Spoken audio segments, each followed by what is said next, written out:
Hello, I am Nada and welcome to a very special virtual live to vinyl experience featuring the incredible Jordan Rakei, brought to you by Mastercard's Priceless Cities. We are here live and direct at the Metropolis Studios in London, Chiswick. Mastercard is a brand that's been synonymous with music for so many years, and tonight they've collaborated with Metropolis Studios to bring you guys at home another priceless musical experience. I should also say at this point that everything right now is live and direct, so anything can happen. But saying that, we hope you guys at home enjoy the show as much as everyone in the studio right now. Now, most of you probably never experienced a live to vinyl show and may not know much about Metropolis Studios. So I've recorded a little tour and spoken to the brand director, Gavin Newman, to help give you guys at home a little bit more context, because it's a big deal. This is an amazing facility that we're standing in right now. So let's take a little look. In West London, tucked in neatly behind Chiswick High Road, is the Powerhouse. The building was commissioned in 1901 as a power station to power the trams in West London. With the tram line never coming to fruition, the Powerhouse was decommissioned just a few years afterwards, and believe it or not, the building in fact stood pretty much empty, used as storage depot for the best part of the 20th century. The Powerhouse is now home to Metropolis Studios, a high-profile recording studio from its opening year in 1989, when Queen's Innuendo was the first album to be recorded at the studio. In 1993, Ian Cooper, Tony Cousins and Tim Young expanded the business by opening the door to Metropolis mastering from within the same building. Their motivation was simple: to create top-quality audio to a standard never previously achieved.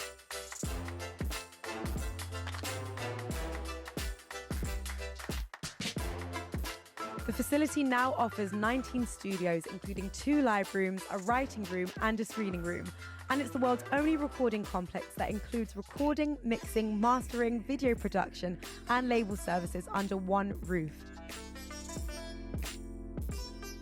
The building has been designed around a massive and airy 20-metre-high atrium filled with platforms and walkways. This gives producers, engineers and artists a new freedom to avoid the claustrophobic atmosphere of conventional studio life, and also a chance to visit the Mercury Bar on the first floor.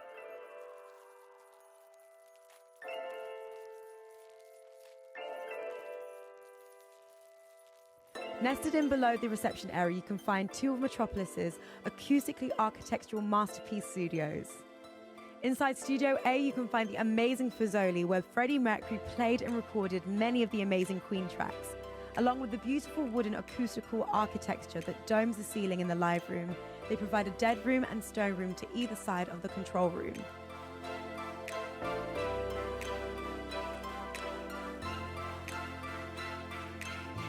Inside the more intimate Studio B, there's a self-contained lounge area, which can be incorporated into the control by opening the 2 acoustic doors at the rear.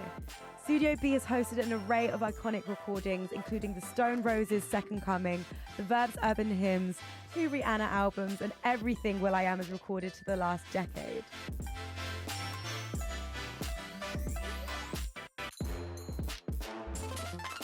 Hi, I'm Gavin. I'm the brand director at Metropolis Studios. So the business is really focused around 3 core areas, which are recording, mixing and mastering. The studio is set across 4 quite large studios, which are studios A, B, C and E. And all 4 of those studios are really built around the recording engineer being at the heart, at the centre of everything that's going on within the room around him. Some artists might come in and just record vocals. We're very well known for recording big pop vocals for many, many acts. And you also get big block bookings from other artists who might be coming in to record a full album. So in my first week at Metropolis Studios, I was just sitting quietly and Guy Garvey from Elbow just popped through the office and gave everyone a wave. So I'm quite a big fan of Elbow, so that was on my first week. I think on the second week, popped out into the cafe and saw Jimmy Page just having a cup of Earl Grey. And then I've seen everything from Future and Elton John meeting outside the studio, side by side with 3 Bentleys and a roller, giving each other a hug, which did quite well on Instagram.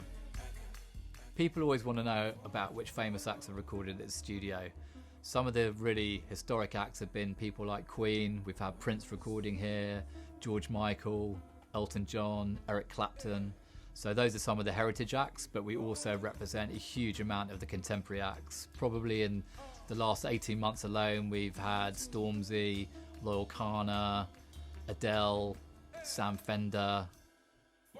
We've been working with Mastercard and Priceless Cities for the best part of 3 years now, delivering these experiences. We've done everyone from Codaline, Mystery Jets to Lewis Capaldi, Gabrielle Aplin, Frank Carter and the Rattlesnakes, Portico Quartet and Jimmy Eat World. So the other core part of the business is mastering, which many see as a dark art. So they'll format for release, whether it's for CD, vinyl, cassette, literally anything. Artists travel from all over the world to seek out our mastering engineers team. They are the best at what they do, and they are, within the music industry, absolute icons and legends.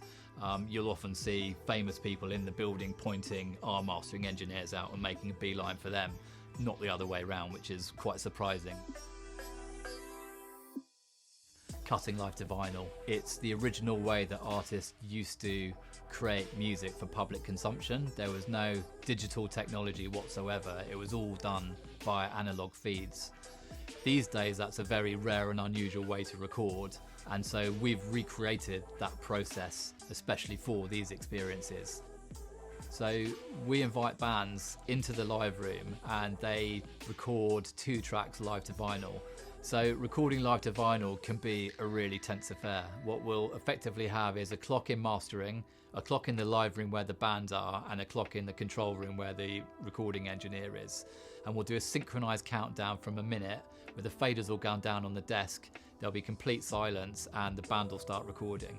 Once they've started recording, if there's any mistake, then we have to stop the recording completely. The lacquer that we've been recording on will get thrown away and we'll have to start the process all over again. There's very little margin for error. A lot can go wrong. We're also live streaming it on top of that and adding an audience into the equation, which makes the pressure for the bands really palpable, and you'll definitely notice the atmosphere within the room.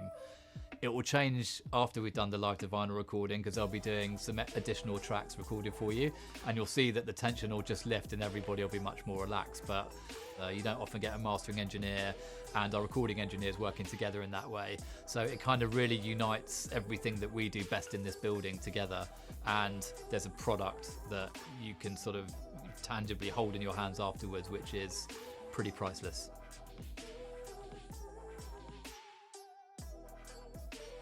We are now in the control room of Studio A, where artists like Queen, Rihanna, Amy Winehouse have all recorded some insane projects right here.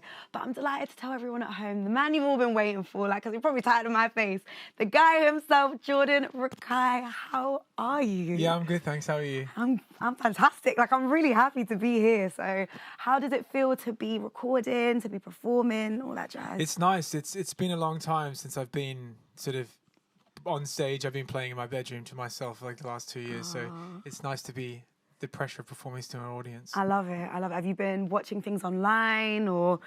I mean, I've been watching Line of Duty, if that's what you mean. I've been watching a bit of Game of Thrones. Game of Thrones, yeah. Other than that, Game of Thrones is something I can't wrap my head around. I can't get into it like everyone else can get into it. I watch it because of the hype. You know, I'm not a full believer. You're one of those guys. Yeah.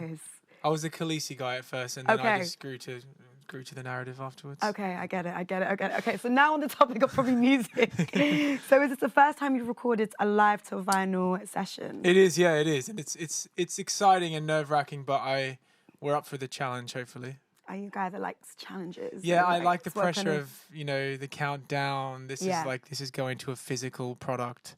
Do you know what I mean? It's exciting and ready for it. Yeah. Are you a fan of vinyls? I am, yeah. I'm a late collector. You know, a lot of people at the moment have like thousands of records, but I've probably got about 30, and 20 of them have come from my label for free. Do you know I'm what I mean? so jealous of people that like inherited it from their parents. Like they just had like crazy vinyls. I know. My parents were like, part of the CD generation, I think. Love it. No, I love it. So what's your favorite vinyl that you currently own?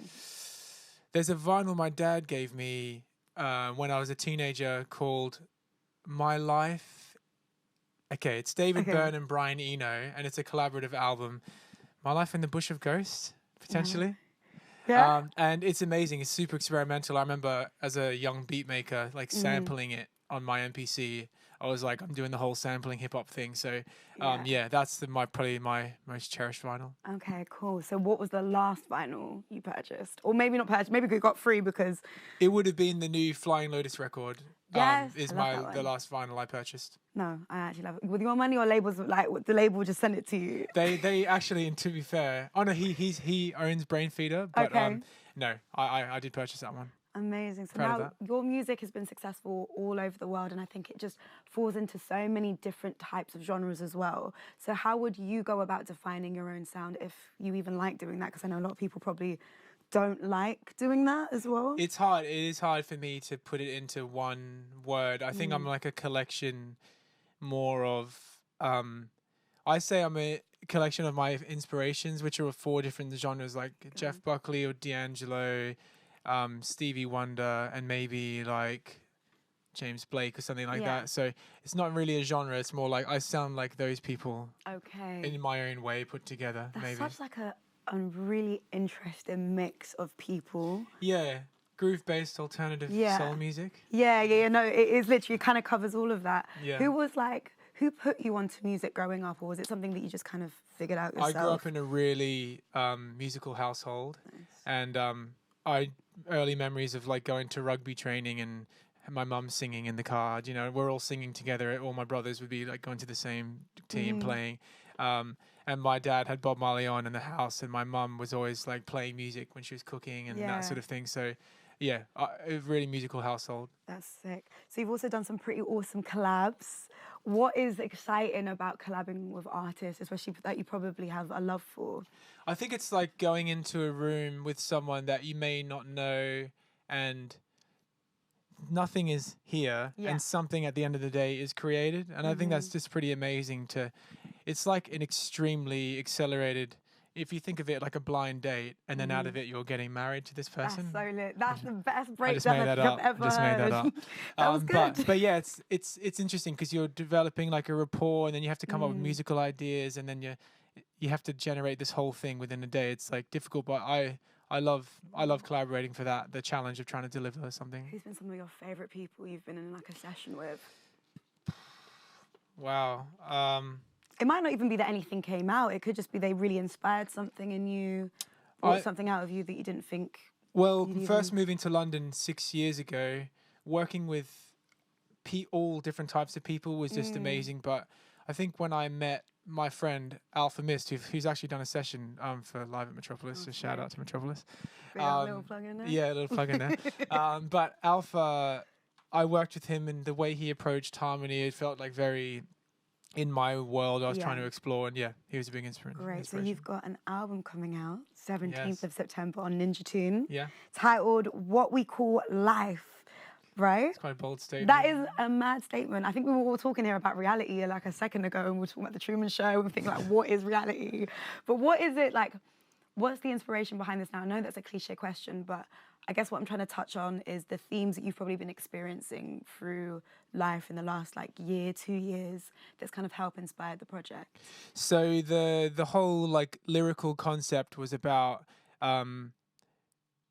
lessons I had learned through going to this like short stint of therapy as like an experiment. I went to therapy going like, hey, I'm interested to try this because, you know, people do it to get from sadness to middleness. Yeah. But I was using it as a positive accelerator to get from like, it's called positive psychology, this whole like scene of people doing it. But I was like a happy person, and I used it to become even more happy, and it turns out there's all these like experiences traumatic experiences that I went through as a like my whole life, and you sort of like unpack all those, and that was the lyrical inspiration for all the different tracks on the album. Yeah, that's really interesting. I think therapy is one of those things that everyone should actually do at least one time in their life. I agree. I remember telling my therapist, I was just like, I've learned so much from you. I want to go and tell everyone to do this. Yeah. And she's just like, you can't push people to do it. They have to find it in their own time. But I do advocate it if anyone has the time and money. And but some therapy is not cheap. But thank you so much, Jordan, for that chat. I can't wait to hear everything you have to perform live, because I've been, like I was saying to him, I've been a fan for a long time from like the old stuff, and I think you are just insanely talented. Well, thank you. This is I great. may head on over to the studio. Let's scoot over. Great stuff. So guys, like I was saying, everything is live right now, and you can also submit questions because later on we'll be asking some fan-based questions. So if you want, I think it's down the button, wherever you guys are watching, there should be a little submit questions part, and you can go and just ask anything that you would like. So before we get into Jordan, as they're probably setting up at the back right now, you're probably thinking, how is this all going to happen? How is everything that's going to be recorded here going to be pressed onto a vinyl and ready to deliver for you guys in 12 weeks' time, which, by the way, is insane. It's incredible.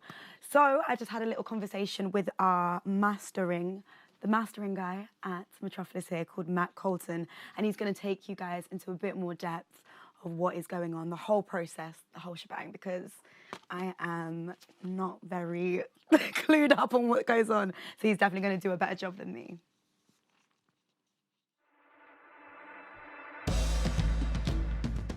My name's Matt Colton, and I'm a mastering engineer at Metropolis Studios in London. So mastering it's sort of a couple of different things. It's the final stage in the creative process. So it's the last chance that you have to make any adjustments to the sound of a record. The sort of final role of the mastering engineer, if you like, is to also have an understanding as to how to move that recording from the studio world to the consumer world. So obviously we're in a beautiful studio with fantastic acoustics, and most people listening obviously won't be listening in this kind of environment. You know, we make records in these kind of environments so that we can hear everything and make the best judgments, but at some point it moves to where a consumer will be listening on headphones and on sound bars and home hi-fis and in the car, and the mastering engineer needs to be very good at understanding how the recordings are going to translate in those different environments, and sort of optimizing and maximizing for all those different consumer listening experiences. The sort of be all and end all is listening, or listening and taking a brief from the client. So trying to understand what the artist is trying to convey, you know, what the emotion of the music is, what kind of environment it's supposed to be enjoyed in. You know, a club banger, for example, needs to go off in the clubs. That might lead you down a different kind of sonic path, if you like, with the processing to you know, a kind of acoustic folky ballad, you know, which is going to be enjoyed and listened to in a sort of different way. You know, so live to vinyl obviously is, you know, we're going to keep that all in the analog domain. It's all real time. So the recordings are happening in the studios downstairs. It's being, you know, mixed live on the desk in the studios downstairs, and the analog feed is coming up to us. And then do a small amount of analog processing, you know, here at the desk, here in the cutting room, where we might be just making sure we've got control over the extreme low frequencies, the extreme high frequencies, control over the stereo image, and you know, maybe just things like de-essing, that sort of thing, making sure we don't have any kind of sibilant vocals popping out. But really we're just trying to capture on vinyl the sort of purity of the recording that's coming from the desk downstairs. And what they're trying to do in the mix downstairs is they're trying to capture the purity of the live performance, you know. So it really is just trying to capture the most kind of honest representation of what the band and the act downstairs are performing. It's a very kind of natural, honest and exciting sort of recording of the band, you know. So this is the mechanical side of the cutting lathe, and this is where the disc is actually cut. So this is the turntable and this is the cutting head. And so when we're cutting a disc, we take a lacquer. So it's a 14-inch lacquer that will go on the turntable itself, and then that's held in place by a vacuum system that sucks it down onto the turntable. The turntable itself is very, very flat, and that ensures that the disc is sitting nice and sort of snug, and that there are no ripples. Then we start the turntable spinning. Now we play the music in through it goes through the amp rack, and that then comes up through the cables here into this bit here. This is the cutting head itself. Now in the cutting head, we've got essentially 2 coils that act a bit like loudspeakers, and they're mounted at 45 degrees here and here. And as you play the music through, they move and vibrate, which moves the bar, which in itself moves the cutting stylus. So what happens, so the disc is spinning, and you lower the cutting head, and the cutting stylus then starts cutting a groove. You can just double check that everything's looking good through the microscope there. So the groove that you cut starts at the outside and moves towards the inside in concentric circles. Literally, you are carving an analog representation of the waveform. That is what the groove on a vinyl disc is. You know, the great thing about the live to vinyl is there's a big amount of jeopardy involved. Any mistakes, there's no overdubs, there's no reruns. If you make a mistake, it's going to end up on the disc. If we make a mistake up here, it's going to end up on the disc. So, it's hectic, it's fraught, it's exciting, but we're just trying to capture that energy, and we'll see how it goes tonight. Really looking forward to it.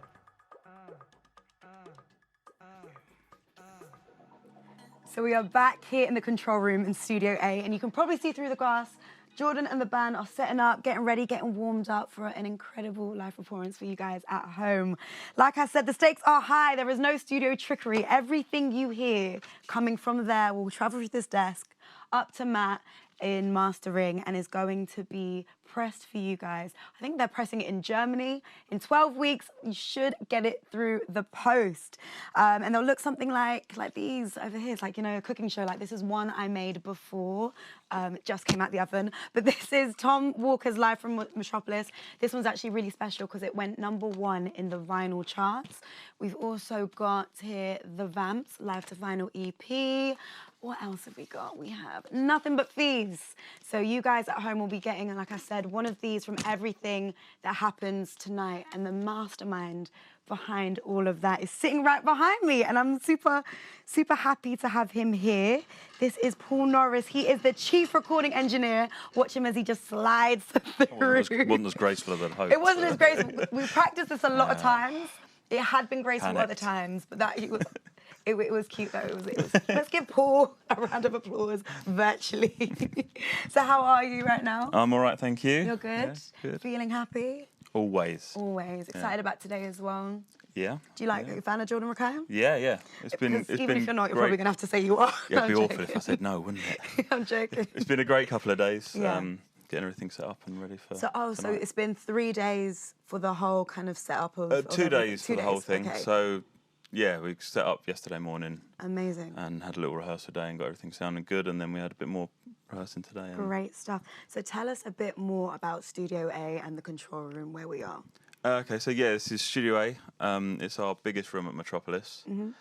So it's sort of a large tracking space, which you can't quite see behind me at the moment, but you'll see it all soon enough. And there's sort of three separate areas. We've got the dead booth, where we've got the drums set up today, which is sort of a tight sounding room, very dry sounding. The main live room is a big open space, and we can use that for lots of different things, for strings or we have drums out there sometimes, lots of different instruments. And then we've got another room called the stone room. The walls are made of stone, and it's very sort of reverberant space. Quite self-explanatory. So why is recording live to vinyl so magical? What's the part behind it? I think it's just so unusual in today's world of editing and auto-tuning, and I think that goes on in nearly all music. There's some editing and some tuning and some stuff happening, and I think something like this is special when an artist can just literally play the song, and whatever they do, that's what people are going to hear. It's kind of that like raw, authentic thing where everything feels so cleaned and touched up. Yeah. So you still kind of get that element. Yeah. Who to date has been your favourite live to vinyl? Oh, I wasn't expecting this question. Sorry, I was just thinking about it. I was like, obviously not today's one because it's not been done, but since... I think possibly we did not.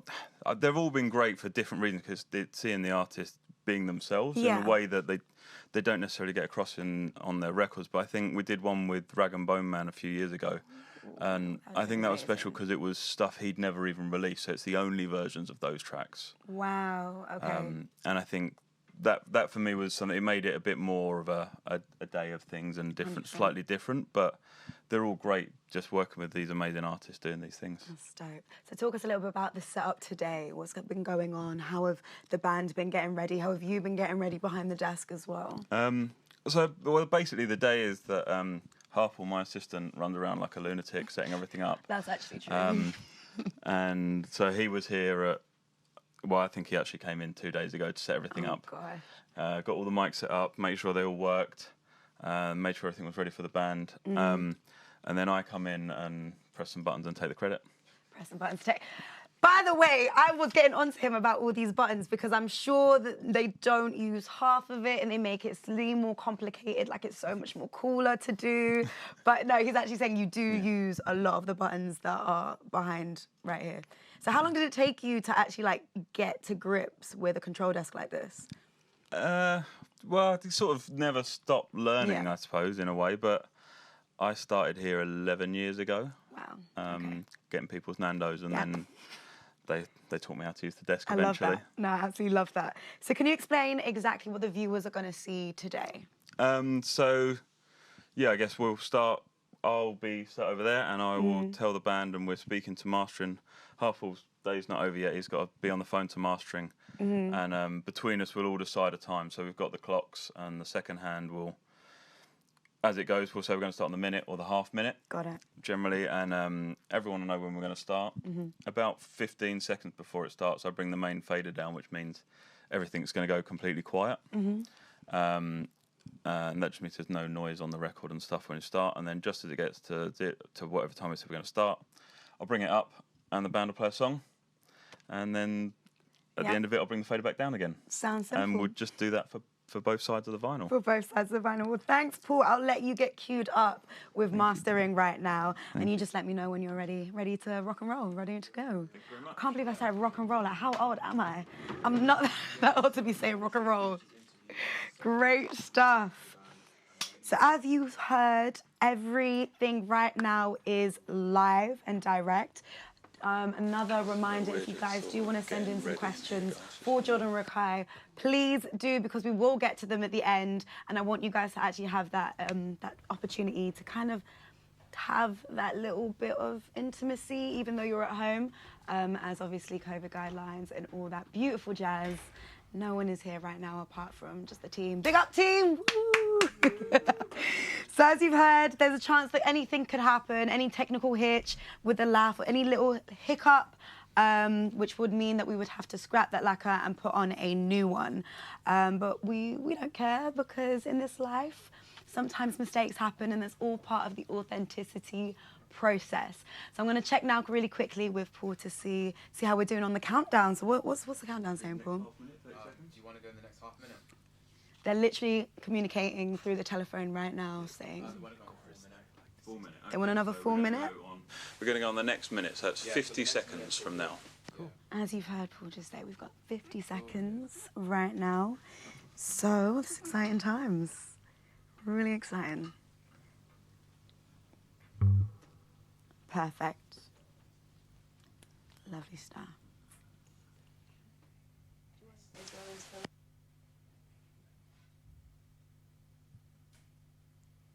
20 seconds.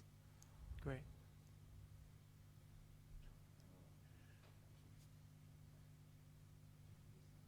I'm going to bring the fader down here. I see when we made a record.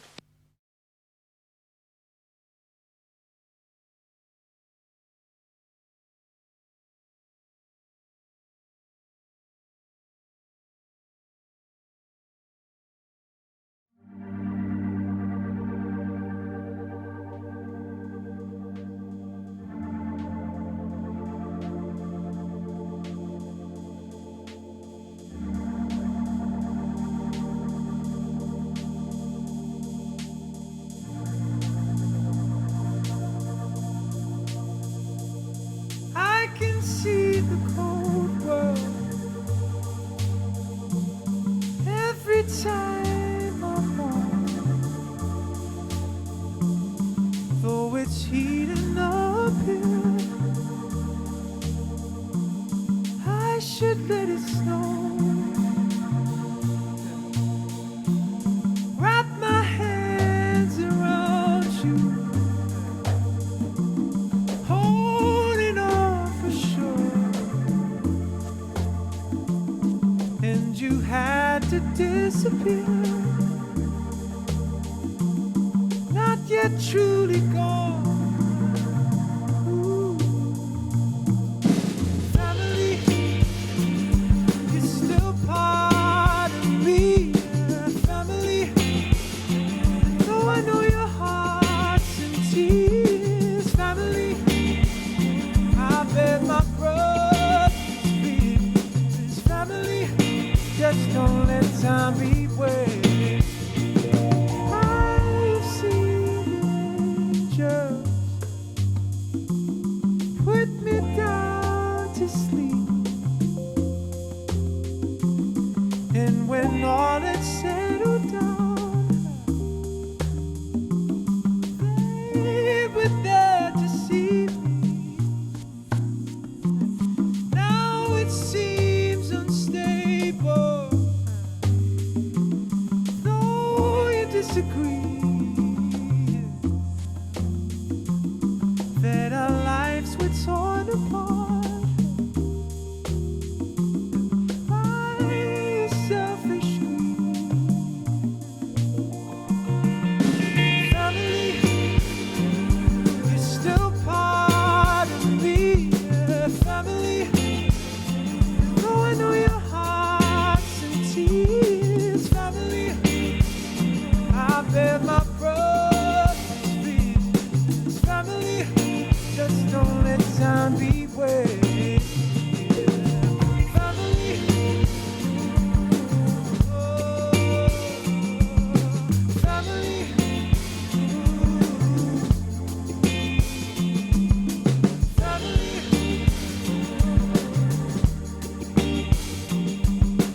family, just don't let time be wasted.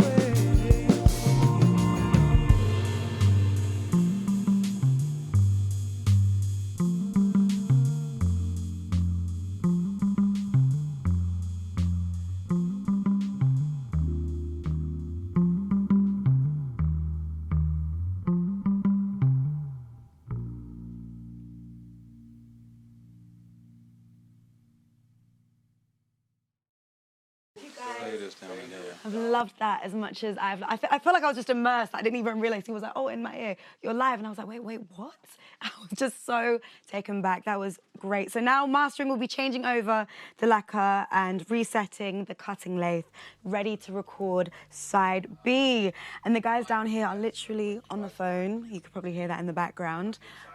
So let me know when the countdown is. We got any time for the countdown? We're just waiting on mastering at the moment. Waiting on mastering right now. So guys at home, we've already received a lot of questions. Please don't stop. We want as many as possible so we can actually have something to pick from. And it's an opportunity for you guys to also get your own personal questions in and hear a little bit from Jordan himself. Jordan the guy, Jordan the man. 35 seconds. And we're ready to cut side B. 25. Cool.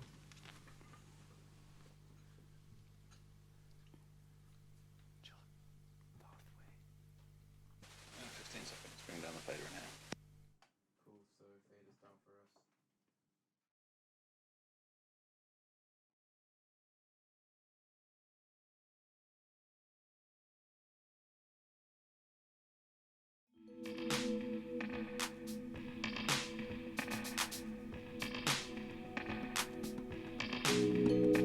These words were heavier away from home. I found my peace alone. Besides, I see you and me all the time. For now, at least it's mine. I'll say I did my best to stay afloat. It felt impossible. My way can't paint this picture differently.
I need you to have faith in me. Riding around my own so freely, sending all my love home. It's not too hard to be alone, 'cause I have time to follow a dream, making my wishes to my victory, sending all my love home. It's not too hard to be alone. Similar, similar, similar, similar, similar,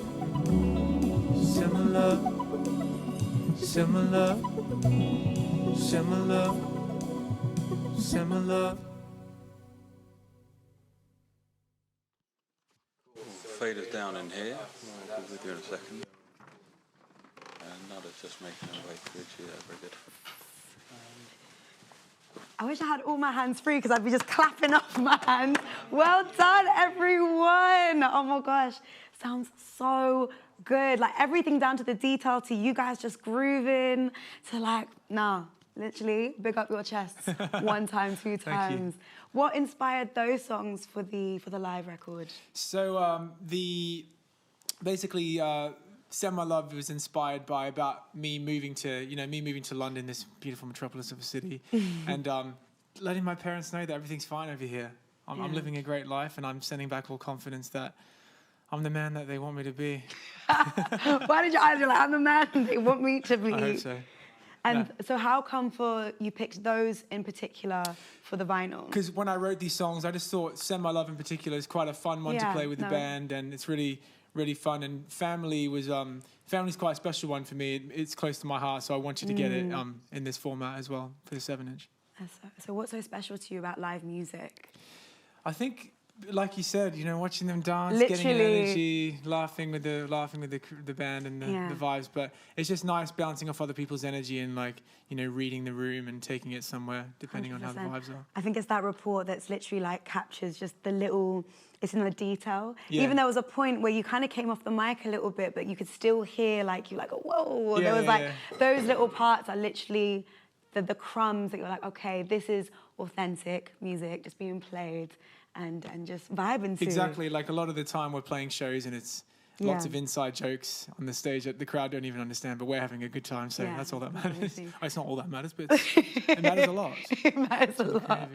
So maybe some of your fans at home don't know right now, but you have a show coming up in Brixton Academy. Yes, very Next exciting. year, Crazy. it will go so quick. That's the thing. You hear 2022 and you think it's like a milestone away, but really and truly it's around the corner. So how are you feeling about that? To be honest, pretty nervous actually. The first show I went to in London was at Brixton Academy as a fan of Fat Freddy's Drop. And I remember just being blown away seeing a Kiwi band in that venue. And also just that they have the amount of people, and now I'm going to be on the other side 100%. of the audience. I think Brixton Academy is one of the best venues. I it's personally feel like in London anyways, I love it because it's just got this, the sound is incredible, the way it's kind of set up as well. I feel like the audience can really just... It's one of those iconic checklist sort of moments for every artist trying to do a thing in this industry. So it's been a dream of mine for a while. I love that, and the fact that you finally get to do it's like manifestations of dreams or something. If you believe in that, I do. I'm huge, I do. Affirmations. Affirmations every day. Exactly. So what can the fans expect from that show? We're going big. Yes. We're going big. We're hitting them with all our best. We're going to be loads of singers, loads of musicians. Love it. Biggest lighting show, new songs, new album, new arrangements. But I'm really excited to play at a venue that size and play with these guys, and really excited. It sounds super exciting. So to the delight of everyone here at home, myself included, you're not done. You're actually going to do a few more songs. These won't be recorded, but at least we get to enjoy them. So I'm going to scoot over to the side and let you guys just work your magic. Just do your thing.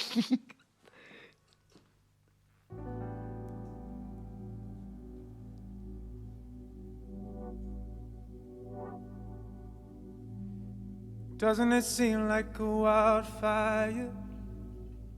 See that burning bridge right through the mirror? Doesn't it make you realize Only you can keep this flame alive.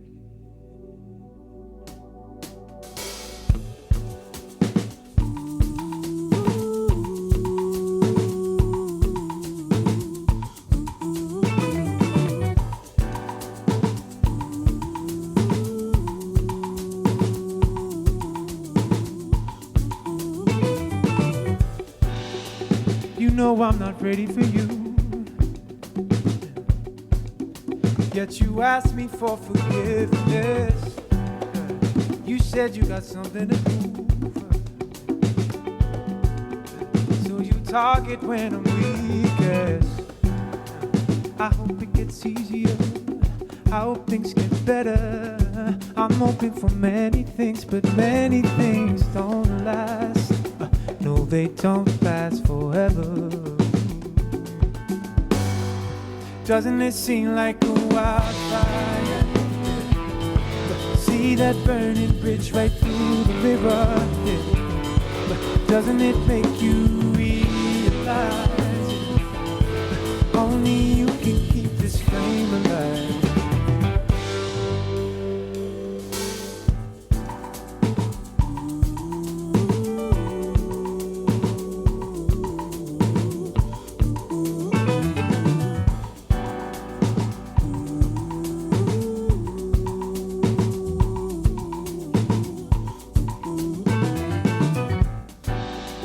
I pray it'll never go away. So you target when I'm weakest. See, I don't know, made my mistake, yeah. So you target when I'm weakest. I hope it gets easier. I hope things get better. I'm hoping for many things, but many things don't last. No, they don't last forever. Doesn't it seem like a wildfire? See that burning bridge right through the river, yeah. Doesn't it make you realize only you can keep this flame alive? Doesn't it seem like a wildfire? See that burning bridge right through the river, yeah. But doesn't it make you realize only you can keep this flame alive? I'm not the type to let it go, holding on for more of you, not more of me, and I suppose devour me slowly. Set foot underneath the flame, go up in smoke. Pay me back like it's always in my control. I jump on this race horse, devour me slowly.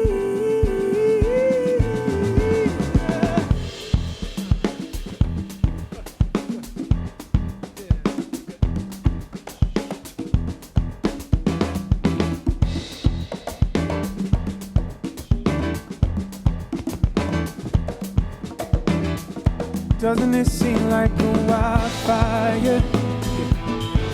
See that burning bridge right through the river, yeah. Doesn't it make you realize only you can keep this flame alive? Doesn't it seem like a wildfire? See that burning bridge right through the river. Doesn't it make you realize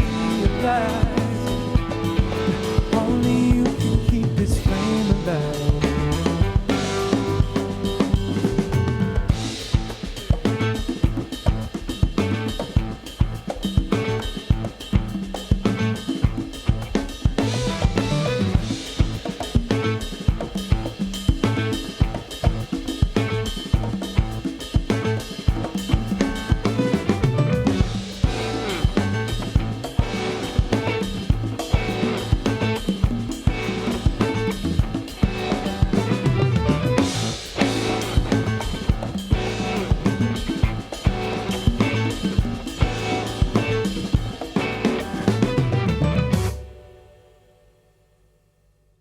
Thank you. I imagine there's a lot of people clapping right now to themselves, I hope. John, give us one. Thank you. This next track is called Talk to Me. It's from my debut album, Cloak. And we hope you enjoy it.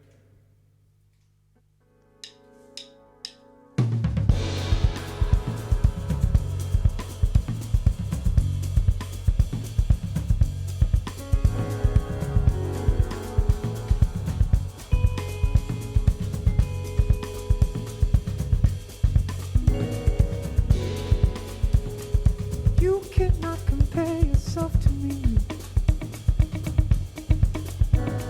We are different.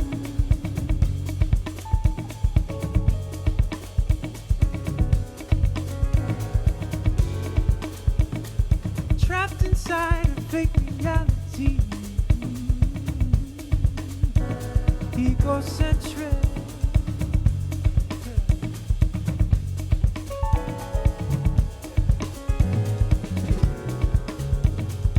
You cannot compare yourself to me.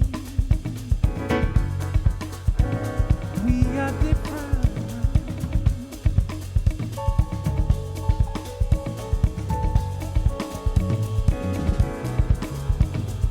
Trapped inside a fake reality.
to me. This is the last track with the band, and this track is called Say Something.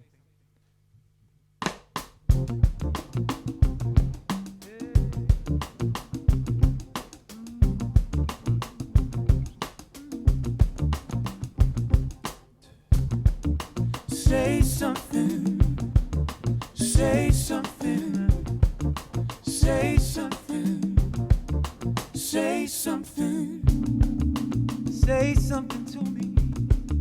Say it like you mean it. Out there thinking you deserve this. All of your energy. Say it like you mean it, yeah. Out there somewhere in the distance.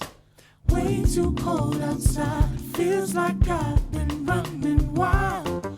All out here for living, so we keep on biding time. Say something. Say something. Say something to me. Speak up if you wanna fight it. Don't think you can describe it. Yeah.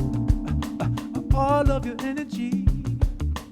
Leave us with the old reminder of what you always seem to care for. Way too cold outside. Feels like I've been running wild. All out here for living, so we keep on biding time. Oh, say something. Say something. I was sick and tired of how they used our minds. I press rewind. I never press record. I was making sure that everything's alright. It's on the line. Our future's heading for. Relapse and know that there's no way to hold back. 'Cause it's too far gone.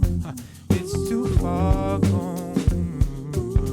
Now they take our memories. It's up for us to say it's not too far gone. It's not too hard to Say something. Say something. Say something. oh, Say something. Say something, yeah. Say something. Say something. oh. Say something. Say something. One more time for the band. We give it Imran Palakar on guitar, left-handed, Inesta Marichalis on percussion, John Harvey on bass, Naomi on the vocals, Wilson on vocals, and finally Jim McRae on the drums. My name is Jordan. I'm going to play one more song on the beautiful grand piano, Fazioli. See you soon.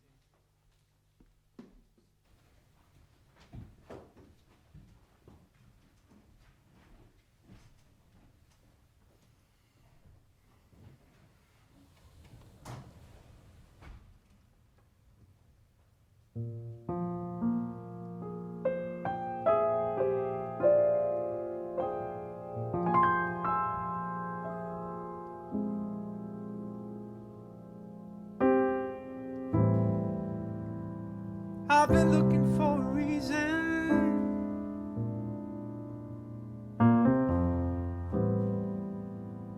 I've been holding on for more.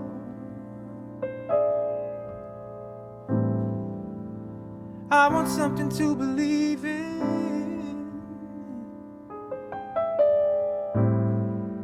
'Cause I've lived like this too long. Let the light shine down on me, oh, to speak. Salvation cries aloud for me. She waits to see it closely, and down by the river, oh, for that place we've all been fighting on. Await the tales of encore and soulful resolution.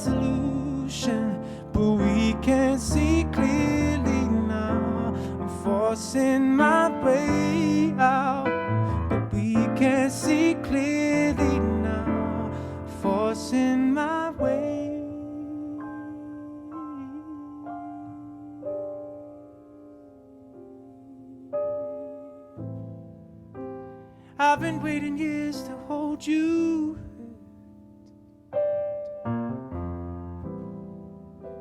But we keep on passing by.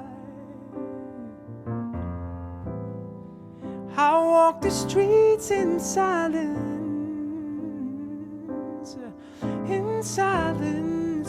searching through the night.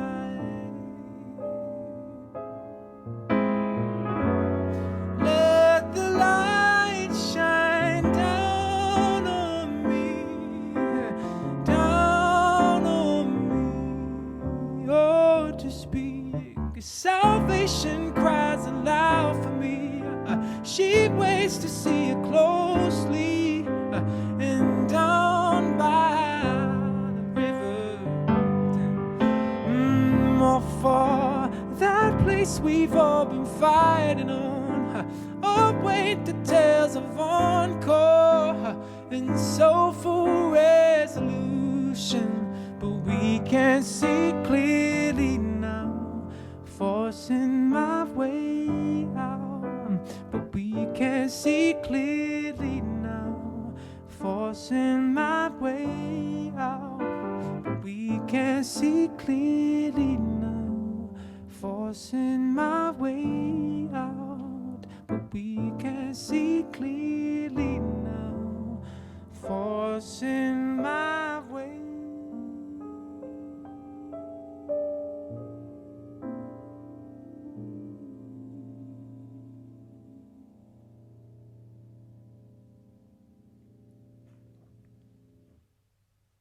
Thank you. What was it called? The reveal. Wizard of Oz, and it reveal yourself. That was absolutely beautiful. Thank you. What was the inspiration behind that song? Well, funny story is actually I was watching this TV show. We're talking about TV shows before. Yeah, this, so literally. just keeping it consistent. A show called Handmaid's Tale, and it's an amazing story of this mother trying to find her lost daughter, and I thought it was really beautiful, so I wrote a song inspired by that. Oh, that was so beautiful. Thank you. So now it's time for the fans' questions. Cool. We've got a few here, so feel free as well if you want to send any more last minute, because look at you guys, lastminute.com. But we've got some great ones here already. I want to kick things off. What are we going to kick things off with? First of all, someone Go said, heavy. is this live? Yes, Jenny from Brighton, it is live. It's live. It is. It's as live as it can get right now. But this is a really beautiful question. I think it just feeds off that song that you just did. This is Stephen Suleiman. He said, for somebody so young, you write like you've got a lifetime's worth of sorrow, joy, and musical influence, like Price Tour for Dan Carl, like 2002, like about 2002. Where do you get that from? Interesting. I think it's from making a concerted effort as a younger teenager, getting into music, trying to listen to lots of older styles of music as well, because there's so much to. It's funny, we always try to find new artists, but there's so much to draw from the older artists that have already been and done everything. So I listened to a lot of older music growing up, and I think lyrically, it's just I'm not really afraid to talk about stuff that's quite personal or something. So people might think it's mature or whatever, but I think it's just the case of being honest with your lyrics. Has that always been the case? Well, I was originally a beat maker and producer in my bedroom from the age of like 12. And then my friends were like, you should sing on your beats. And I was like, and I used my voice as like an instrument that was an asset to the beat rather than I wasn't a singer-songwriter.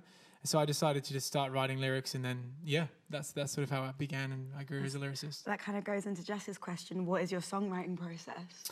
So my songwriting process it mixes every time, but a lot of the time I'm sitting at the piano. Like I wrote this song at the piano, just sitting here trying to work my way around chords, and then I'll just be jamming a random melody, and then I'll sort of turn that melody into like a slight word, and that word will turn into a lyric down the ways. But it's a bit of like a chipping away at a rock. Cool. So it's just like it kind of happens all together. It's not like the melody's set there first. No, I don't have any preconceived thing. Like I'm writing lyrics now, chords now, Okay. melody. It's sort of like an all-encompassing experience. Okay, nice. So Lucy has said, have the 12 months been have the last 12 months been a creative period for you? There we go. It's been a mixture. I think when lockdown first happened, I'll be honest and say it was quite fun in a way to finally have some time off and really be able to go into music without any pressure of touring or sessions. I was just like, this is my time for the first time in a long time. So yeah, it was really creative. I made my alter ego album, which is called Dan Kai, which is my alter ego. I wrote. Do you want to tell us a little about your alter ego? Nah. Wait, It's you can't just say that. Let's skim past It's it. just basically like dance music. I love that. Yeah, I so love it's that. good vibes, even though I can't dance, as mentioned earlier. Yeah, Just yeah, referencing but it, it's you know cool. how it is. And then, so I made that album. I made my album, this one that I'm about to Amazing. release, and I've been really busy writing a lot the whole time. I love that. So are you planning, this is Mirko, sorry if I pronounce your name wrong, are you planning concerts in Europe soon, or better said, in Switzerland? I am playing I'm playing shows next April in Europe, Okay, actually. cool, perfect. Unfortunately, not Switzerland at this stage, but not too far from a train ride to your nearest local capital city. They've got great links. I Yeah, mean, exactly. Get on a train. What was your favourite venue to play back in Brisbane? Asks Sam. Wow. I think my first ever show, which was a place called The Joint, Okay. and it was basically all my friends and family for my debut EP, and it was an amazing vibe. About 80 people could fit in the room, and it's just a good vibe. You know, people got pints over there talking about their Everyone's rugby. literally. I'm just here pouring my heart out on stage, but No, I know there's one. Have you heard of Mira May? yeah, I have. Yeah. So I remember something went really big because at her show, she was doing a show and she literally told people in the audience to be quiet because I Really? respect the artist that's on stage Do you know, trying to perform. full circle is she supported me on my very first London show. You're lying. Crazy, yeah. That is. We didn't even plan that, guys. Yeah, it's we crazy. didn't plan. That is actually insane. No, but she's another one that's, I think, great. Like, similar with your writing process, actually brought back how she writes as well. Yeah, so. exactly. She's amazing, amazingly talented. No, she's dope. So Ash from Leeds asks, what is the most influential album to you? That's a big question. It is. It's just like a really loaded one. throwing me on the. I think. Basically, I would say, in a simplified answer, I grew up listening to pop soul music. So, other than like the old stuff I mentioned, I was like Usher, Chris Brown, Beyond. You know, that sort of Neo. Yeah. Neo, he's my favorite. John Legend. And then I discovered Radiohead, and that took me. They were the first band to take me away from soul music. Sick. And so their album In Rainbows was what I heard first in 2007, and then I went back and listened to it all. But they were the catalyst for me changing my sound and developing that. I love how versed you are, I think, in music as well. I think it's a real testament to you to be able to be so, like I said, versed in different genres and not limiting yourself to one space or one sound. Yeah, I think the thing that ties it all together is my voice, sort of in a weird way, the Usher, Chris Brown, Neo melodies over the top of lots of different styles of music is what like 100%. brings it to my sound, I think. So Mo asked Jordan, who are your greatest R&B inspirations? Well, there we go. There we go. Do you know what I No, mean? let's go. Johnny Hathaway, Stevie Wonder, Marvin Gaye, Ooh, Curtis love it. Mayfield, and then those Love it. four as well.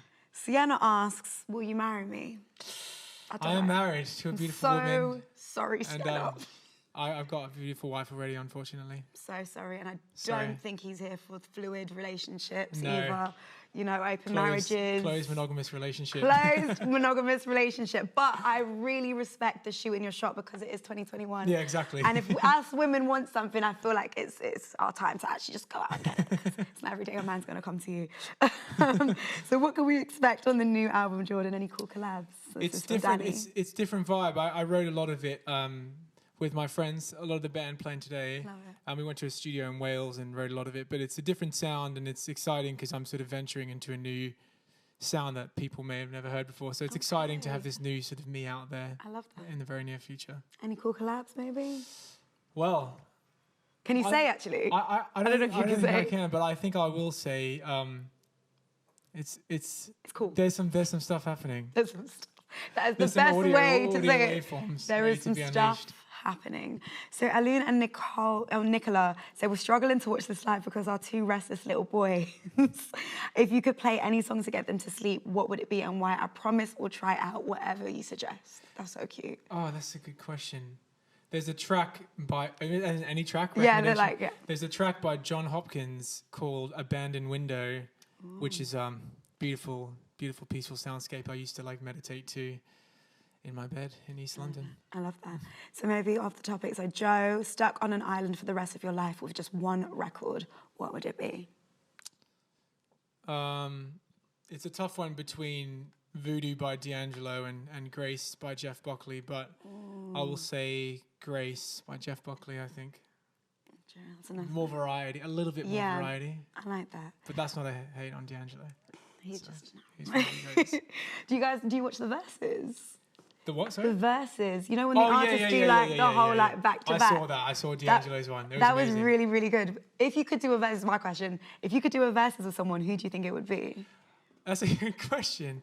I think people a lot of the time like pit me and my friend Tom Mish together. Okay, So it would be me versus Tom in a Who'd win? in a Tom's got all the hits. Come on, you don't have to be modest. It's all No, right. he does. He's got all the hits.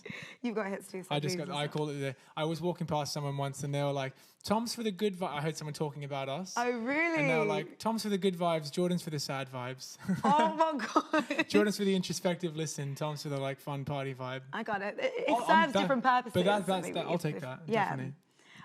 What albums were in your parents' record collection, Toby from Stoke Newington? Bob Marley's Exodus, Stevie Wonder, Inner Visions, Songs in the Key of Life, Earth, Wind and Fire. Yeah, loads of like Motown and Frank Zappa, Pink Floyd. Love it. But when I got to a certain age, I was You like, okay, mum and dad, where's Usher? Yeah. Give me Omari on B2K. Were you doing the whole little like? Yeah, I was doing pop the and pop like and lock? dropping it. I was crumping. I love it. So Emily asks, what do you do when you're feeling sad, especially during lockdown? What was your go-to activity? Weirdly, I play a lot of chess when I have downtime, online chess. Online as well. Online, yeah. We have battles online, but I love that. That's probably my go-to. I love that. So Charlie says, how different recording to vinyl is it to a normal recording session? Basically, it's the pressure of, and I'm sure most of you have heard now as this whole last hour has been going, but the pressure of recording live, but also it being the final take. When you record in a studio, you can go in and say, hey, delete that, drum or delete that guitar or keyboard, but and live, that's what you get is what you get. Literally. So the last question is, what has been your best live moment? Live moment? Yeah. That's such a good question. Because there must be so many different instances. I think it would be my first. It's tough because there's so many amazing ones. But I think my first show in South Africa, I played in Cape Town Jazz Festival, and I was like setting up my keyboard before the show, and people were like screaming at me. Yeah. And I was singing like the ballads. Usually at my gigs, the ballads, people sit there and they ponder and they think about stuff. But with the funky ones, they're dancing. But even with the ballads, the crowd were like screaming the lyrics at me. Oh, wow. And I just remember being like, I'm in South Africa, this is crazy. Yeah. And that was about 3 years ago now. So that was probably one of my highlights of my career. Seems like an out-of-body experience. Yeah, it was amazing. I was just doing the whole... you guys take over. Yeah. You guys can do it. Yeah. Have you been paying attention to like what's going on in South Africa with like the piano like sound? No, I haven't. Yeah, so, I'm out of the loop. With no, it's cool. It's just like a new kind of. It's like I want to say a house. Like an Afro I've heard house. I've heard that. Yeah, I love that. Yeah, and that's like kind of come from South Africa, so it's really interesting to see that kind of take its wildfire and spread. That's why I'm sort of fascinated by the ballads were popping off. But I think there was like an interesting connection with the crowd that I'll never forget. Yeah, that's beautiful. Sure. I think it's when you go to different places and you're just like, how the hell am I here? And yeah, you lot are connecting right now. Yeah, it was amazing. And then after the gig, like Terrace Martin, this amazing producer, and Robert Glasper, amazing pianist, came up to me and were like, we don't know who you are, but like we heard this crowd screaming. Wow. And we came over and like, cool show, bro. And I was like, oh my God, cool show, bro. Yeah, amazing stuff. Have you got any festival lineups actually? Yeah, I'm playing a show across the tracks in London, which is exciting. Oh my gosh, that's sick. Yeah, it's going to be sick. And that's sort of like just before the album drops as well. Yeah. So maybe some new tunes potentially. That's going to be fun. I'm really excited to actually see festival lineups going ahead. Same. So I'm fingers crossed it all goes ahead, but I'm looking forward to it. Yeah, no, Costa Tracks is definitely it's a good one. It's a proper good one. Well, thank you so much. But before you go, can you play us out with one last song? I will. I'll play one more track for you. It's a ballad. It's an oldie. It's an oldie. Is it a sad one? It's one of my first ever Getting- songs I wrote. I thought wow. I'd do a throwback 2012. I love that. It's called Hope from my first EP. I absolutely love that. So that just leaves me to say a massive thank you to Jordan, a massive thank you to Metropolis, to Mastercard, to everyone and all of you guys at home that's been locked in with us tonight. You've actually been on an incredible musical journey with us, and we created a record. Like, I say we, like I was there doing the work on the mic and singing, but it's been an incredible experience, and stay tuned for your vinyls that will be coming in with the next couple of months. Jordan, it has been an absolute pleasure. Nice to chat I'm to going to you. leave you. Nice to chat to you too. Thank you. So I'm going to leave you off with the ballad.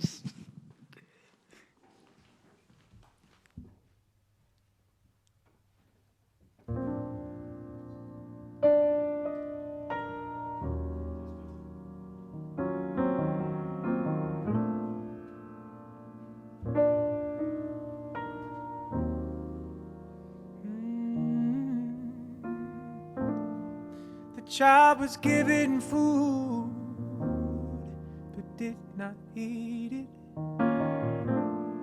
The child was given shelter, but did not sleep in. The child was given love, but did not take. The child was shown a path that he could not make. The boy was given hope, but hope prevailed him. The boy was given a chance, but that chance failed him. The boy was given love, but did not take.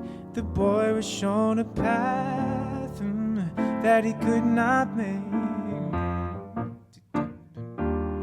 But he was hoping for the better, just like another man would do. Oh, but now it's only rainy weather. Nothing's new. What to do when the mornings come? But she don't see the morning sun. Oh, so he waits. He don't wait for the morning's love. But see, the morning has come, and the dark night will go. But still there's no sun, just the mystic still shows. And I'm feeling no shine, just this rhythm inside. Yet still he hopes everything will be alright. But he was hoping for the better, just like another man would do. Oh, but now it's only rainy weather. Yeah, nothing's new. What to do when the morning comes?